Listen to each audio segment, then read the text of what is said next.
Hi there, and welcome to this day in history for May 15th. May 15th is the 135th day of the year in the Gregorian calendar, 136th in leap years, with 230 days remaining to the end of the year. Before we get into today's episode, I want to give happy hello, shout out, thank you, and virtual hug to Todd Z and all my viewers at Monroe Village in New Jersey. I thank you all for your love and prayers, and I want you to know that I think of you all more often than you know. Thank you so much for watching, and thanks for letting me know that you watch. And thanks again for your love and prayers. Today's word is filipendulous. Filipendulous is an adjective that means suspended by or strung upon a thread. It doesn't necessarily have to be a literal string of thread. Could describe something that hangs at the end of a chain, like a crystal pendulum or a tire swing. An example given in Lectures on the Elements of Botany, an 1822 piece by Anthony Todd Thompson, gives the example of filipendulous tubers attached to the parent plant by underground runners or cords, which spring not from the roots, but from the lower part of the stem. Sounds like he's talking about potatoes there. Filipendulous is a combination word composed of the first part, fili, and the last part, pendulous. I was unable to locate a first known use of the word filipendulous, but both the fili part and the pendulous part come originally from Latin and hail from the 15 and 1600s. And, as we see, the word filipendulous was used in a text from the 1800s. Certainly not an everyday word, filipendulous, but it seems like it could be a handy word to know. Filipendulous. And remember, if you have a word you'd like to see in this Word of the Day segment, drop it in the comments. We'll see what we can find out about it. And with that, in the 10 and 1100s, judicial torture was a widespread practice, having been accepted by secular tribunals as standard practice. In addition, the Catholic Church also established a number of ecclesiastical institutions and tribunals known as the Inquisition during the Middle Ages.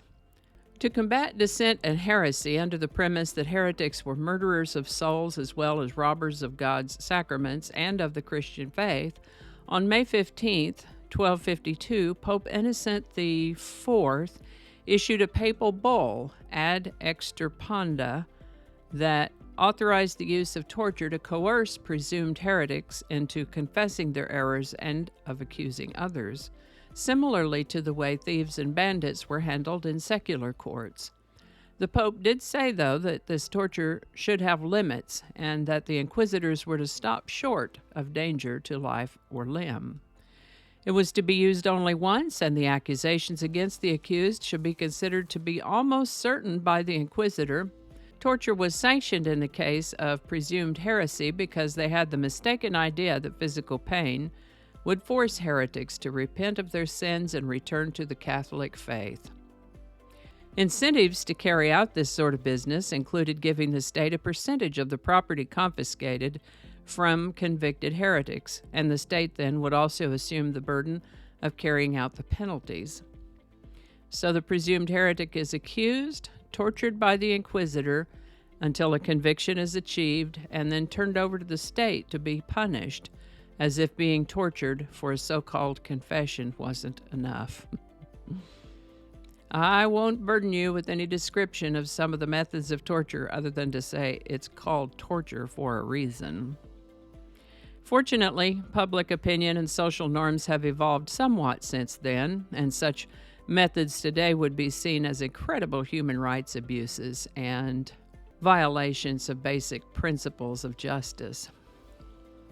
On May 15, 1776, the Fifth Virginia Convention instructed the Continental Congress delegation to propose a resolution of independence from Great Britain, paving the way for the United States Declaration of Independence.